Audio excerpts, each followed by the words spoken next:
So I just wanted to fill you in over the last couple of days. I've not done an actual face-to-face kind of vlog. I've just done it of making things, doing dishes and whatnot. So this one is going to catch up for those other days. So today I was thinking of doing one of my pet hates, and I think a lot of couples and a lot of women and maybe some men may not like this situation. So, you know, when you've talking to one of your friends about it, and the comments that they may say back to you, pet hates. Yeah, it's really one of my pet hates. Like, I really understand that they're trying to be there for you, and they're trying to, I don't know, give you some comfort in the situation of the fertility issues that you are going through. Now, the pet hate for me, and for everyone out there who has said it to me, I'm not annoyed at you or anything like that. It's just, it's something that I personally just irritates me, and that's relax, it'll happen. Now, relax and it'll happen, right? It doesn't matter if you're relaxed or not. That you have a condition, a fertility condition. For example, for my condition, it's the polycystic ovarian syndrome. So if I relax, it's not going to make me ovulate. I needed the help to be able to ovulate. So by me relaxing, and it'll just happen, it doesn't happen. We've been relaxed, not thinking about it for 7 years. Like, you know how they say, if you don't think about it, it'll just happen. Well, you know, for a couple of years in between the 7 years of us trying, we did just chill and relax for a little bit for, I think, maybe a year or two. And obviously it didn't happen. So, you know, relax, take it easy, or don't think about it. It doesn't make it happen, right? So we do get that people are saying that out of the kindness of their own hearts, but it's got to be the most annoyingest thing anyone says. Just, yeah, relax, it'll happen, you know, everything happens for a reason. It's like, yeah, some things do happen for a reason, but, you know, when you're trying for something so hard and you in your heart you just want it to happen, relaxing, taking it easy, and that is not, it doesn't happen. It just don't happen. Now, a lot of women I've met on the support pages that I am involved in, a lot of them also do agree that's one of their pet hates. They hate it when people say, oh, it'll be right, just relax, it'll happen, just don't think about it and whatnot. But with having the PCOS, you can't just not relax and not think about it. There is a lot of things to it. There's a lot of things that add to your condition, as well as medical reasons as well. So, you know, you can't just forget about it and just go on with your day-to-day life, because it affects your every single day-to-day life. So it's really, really, really hard. Now, so that's one of the pet hates, is when people say that. And one of my pet hates as well would be just, you know, when you're trying to talk to one of your friends or family member, you know, whoever you feel like you confide in about your fertility issues, it's almost like they shrug off the topic. I have found that with some people I've spoken to over the years, they go around the situation. Like, fair enough, they may not want to get, like, they don't want to get involved, or, you know, they may not know what to say to you. But that is one of my pet hates as well, is when you're trying to confide in a friend or a family member about how you're feeling, how your appointments are going, why not me, why can't I have a baby, you know. And they just like, oh, you know, it'll happen. Then they change the subject and talk about something completely different. They do a 360 on you. And it's like, you have that emptiness feeling like, oh, great, I can't even talk to a friend or a family member about it. And that does hit you home very hard.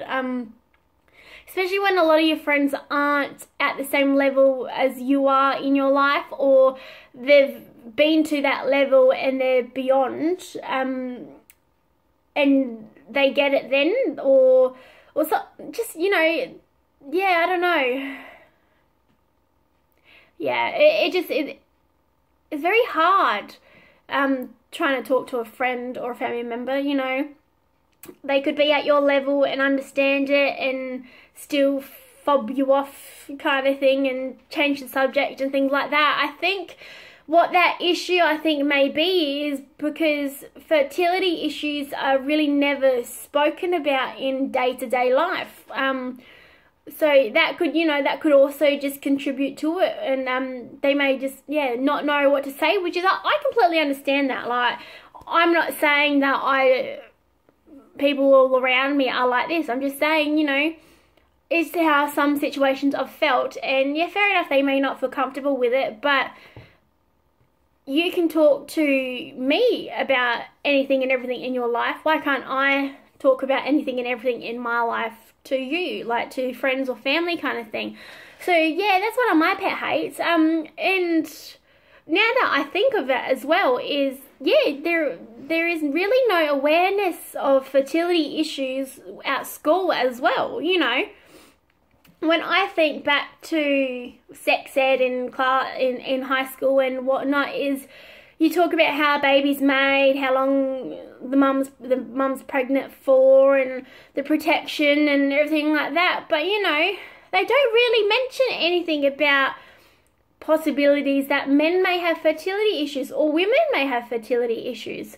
I think that actually should be something that schools should be talking about, is fertility, because these days there are a lot of women and men that have fertility issues. I was talking to my mum just the other day, and she was saying to me that back then, when she was having the kids and us kids and everything, that not a lot of people had fertility issues. And you know, that also brings to mind the change of the world, technology, medications and everything like that. You never know, medically I don't know, but you never know if that contributes onto fertility issues. You know, some people say that the vaccine that you get for to prevent cervical cancer puts somewhat of a something in your body that makes you infertile. So you know, I'm not a medical doctor, I'm not saying that is the case, but you know, you never know. These vaccines and everything like that you get to prevent cervical cancer, could it have an effect on people having fertility issues in today's kind of life? Whereas back in the day, I don't think there was a vaccine for cervical cancer, so you know, you never know. I'm not one that's against vaccines. I'm 100% for vaccines. But you know, you never know. Like when you think of it. So you know, I actually might do some research and let you guys know. And see if any schools actually do talk about fertility issues during their sex ed, because I don't think I ever knew really about fertility issues until my auntie, I think, had to have IVF, and then obviously me going through what I'm going through now. So yeah, so that's something that's very interesting. That is one good thing to know. Like my mum was saying, she wished that she had have known that there was this type of condition, like fertility wise, because I've always had irregular cycles my whole entire life, and she wishes that she had known of it, so then maybe she could have gotten me seen to sooner, and I wouldn't have an issue maybe now, or it'd be under control somehow. Like I would have been on this medications or whatever like that, or known what my next step would be if I wanted to have a baby. So you know, this is something that you don't really regularly think of, and I think it would be a really good idea to make sure that everybody who's out there, especially ones who have had fertility issues, be open with your children. Be open, even if you don't have fertility issues, be open with your children, because I think they do need to know. for example, if you're watching and your kids are out doing sex ed now, maybe have a chat to them about what they're talking about in that sex ed class and see if there is anything about fertility issues, or conditions and whatnot in what they're talking about, because I think that is something that everyone should know. Because, yeah, they could have a bit more understanding to it, and be a bit more kinder to people who do have these fertility issues, because I do think that that would help a lot. Because I do know that there are people that just can't wrap their heads around the idea of giving somebody not advice, but, you know, lending an ear or a shoulder to cry on kind of thing, and they have this awkward, like, I don't know what to say to this person. But if they were aware early on in their life that some people are unlucky and they may never have children, or other people are unlucky for years and years and years, and then boom, they have a baby, you know. I think that would be a really good thing to let the awareness of fertility problems with men and women known to the young generation, because when they grow up they'll know what to look for, or they will know and understand when their body changes and it's not what they thought, maybe go to the doctor or something like that. So I think that would be very good to make sure that your children know if such and such isn't right in your body. Talk to a parent or go see a doctor and, you know, figure it out kind of thing. Is your opinion of when your children should be having sex ed, right? It's very interesting. Now, when I received the sex ed, I think I was in year 7, and then again it was in year 8, or something around. I reckon I had it year 7 and year 8, one of those things. Now, to me, I think that is a fine time frame to do it. You know, you're slowly entering teenagehood, being curious of boys and girls, of your own body and everything. But I do personally think it is inappropriate to tell children at school sex ed when they're young. Now, I'm not against mums and dads talking to them about sex or birds and the bees, you know, and everything like that in your own home. I think that's the responsibility of the parent. I don't think it is a responsibility of the school, in some cases, kindy, to tell them bits and pieces that maybe mums and dads should be the one to tell them. Now, the reason why I say this is I do know a parent whose child did get taught certain bits of a female body in kindy. Now, that was a class. She ended up coming home with a piece of paper with names of little bits and pieces. Now, to me, I feel that that is a bit inappropriate. Now, I do understand that they're trying to teach children these days their body parts, and it's inappropriate if someone's touched you and things like that to prevent pedophiles and things like that. That is a very good point. But I think that is something that a parent should be talking to their children about. It shouldn't be something that they learn early on at school, because, you know, you never know what kind of background these people have in their backgrounds, and they may have, say, a ritual of how they tell their children of sex ed and whatnot.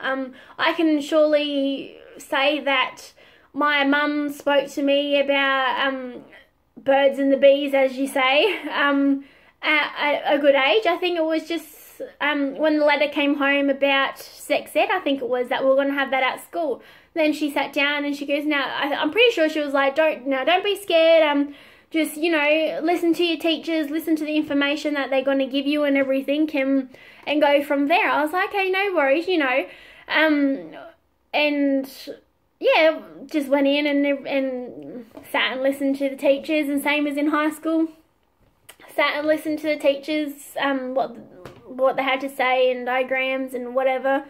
But I think that for me was the right age to learn of those things. I don't think learning beforehand is. I think 100% yes.